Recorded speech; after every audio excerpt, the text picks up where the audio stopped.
How is that possible? Let me say to any critic, if you can show me just one time in the history of the world where a technological breakthrough could not be repeated 50 years later and wasn't 10 or 100 times better 50 years later, maybe I'll consider that the moon landings are real, but it's never happened. When Lindbergh flew across the Atlantic in 1927, 10 years later, there were thousands of aircraft flying across the Atlantic, 100 times more complicated than the technology 10 years earlier.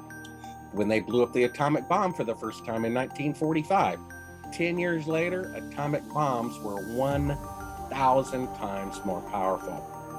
If they could go to the moon on the first attempt with 1/1,000,000th the computing power of a cell phone, 10 years later, we would have been on Mars, and today we'd be in another solar system, and there'd be bases all over the moon. Technology does not go backwards. It's impossible for technology to go backwards. So if they can only send astronauts 1,000th the distance of the moon today, how could they possibly send them 1,000 times farther with 5 decades older technology? It doesn't make any sense.